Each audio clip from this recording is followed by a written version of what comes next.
Oh, hello everyone. I'm so glad you could join me because these oatmeal hazelnut cookies are my new favorite. They're super chewy with just the right amount of crunch from the hazelnuts. So the recipe starts just like a traditional oatmeal cookie. I'm going to cream my butter and some brown sugar together. Of course, you could pull out the electric beaters for this or the mixer if you want, but it's easy enough to do by hand. When I came up with this recipe, I wanted an oatmeal cookie that was a little bit elevated. So easy enough to whip up on a Tuesday night, but also nice enough that you could include it in a holiday cookie tin. Now that my butter and brown sugar are combined, I can add maple syrup. And that is the ingredient that really helps ensure you get a chewy cookie. And oh, the flavor it adds, amazing.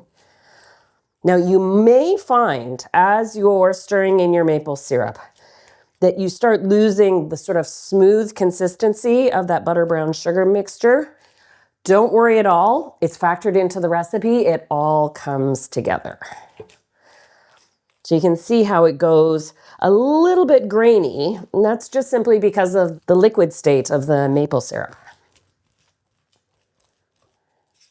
All right, now I can add my single egg.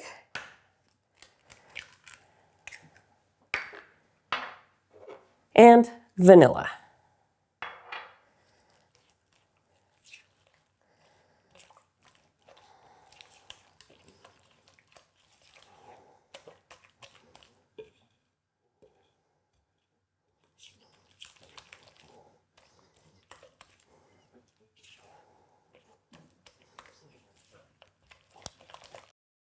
And as I mentioned, because of the egg, it does continue to change in consistency.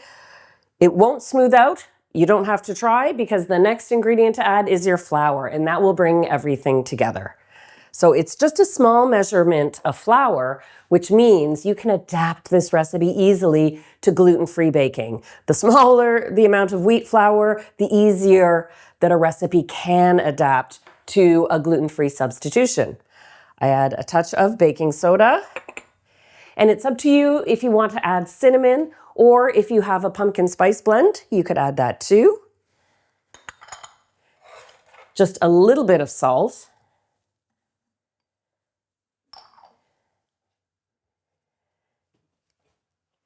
And I like to blend this together before I add the oats and the hazelnuts.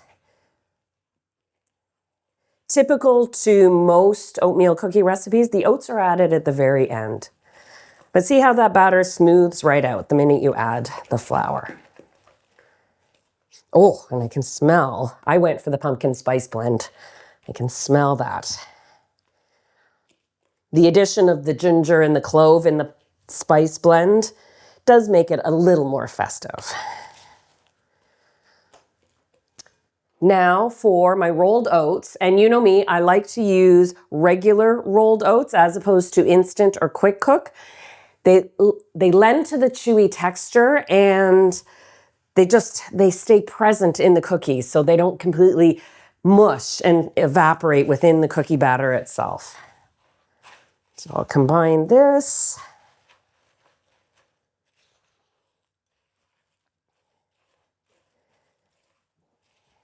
And the last ingredient to add, my chopped hazelnuts.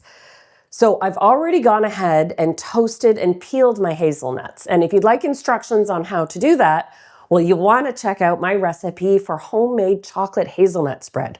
I walk through the step-by-step of how to do it. I gave them a rough chop, and now they're ready to add.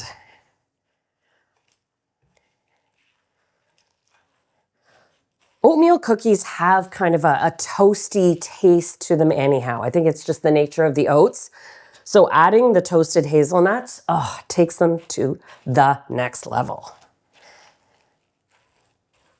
Okay, now I'm ready to spoon these and bake them off. I've lined my 2 baking trays, and you can use, this is a number 40 scoop. Yes, it's a number 40 scoop. So it's 3/4 of an ounce by volume.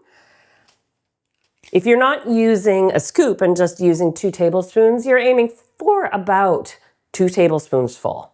So I'm going for a rather large cookies. If you're making these for a cookie tin, of course, you could cut the volume in half. But make sure you adjust your bake time a little bit. I'm leaving lots of room for these cookies to spread.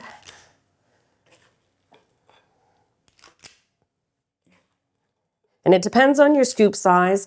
I find I get anywhere from 18 to 20 cookies. So that's 2, 4, 6, 8.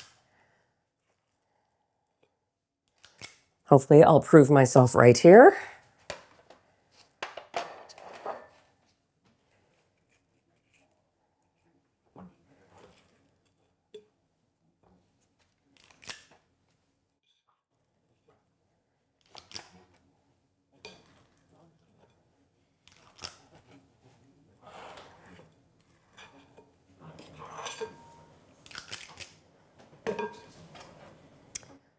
There we go. These are all set for the oven, and they only take 10 minutes to bake, 12 at most, in a 375 oven.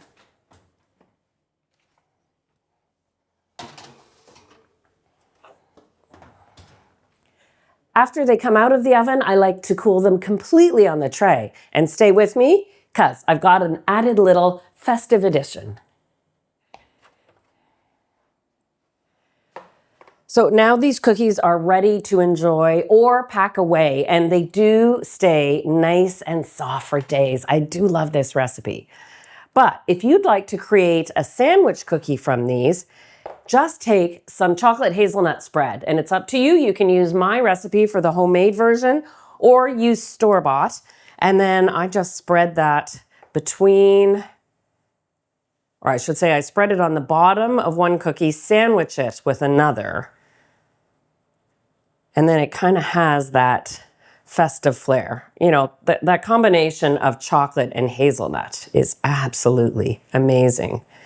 Recently, we hosted a culinary tour through the Piemonte region of Italy, which is home of gianduja, the original chocolate hazelnut combination.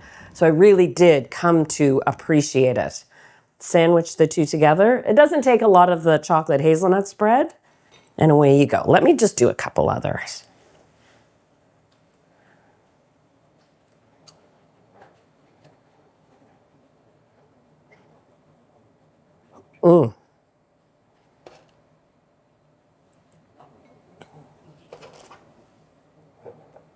Definitely one more. I know you want one, right, Michael? Yeah. He's nodding his head. Yes, yes, yes.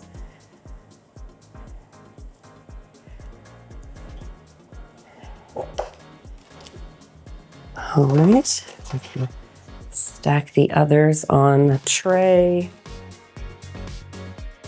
like so.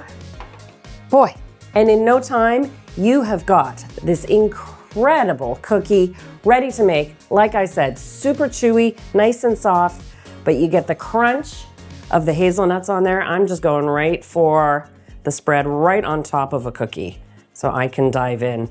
I really hope you'll give these oatmeal hazelnut cookies a try. They're so easy to make. You'll feel good about what you've created, and stay with me right here on OEM because I've got tons of delicious recipes in store. I'll see you again soon. Crispy at the edges.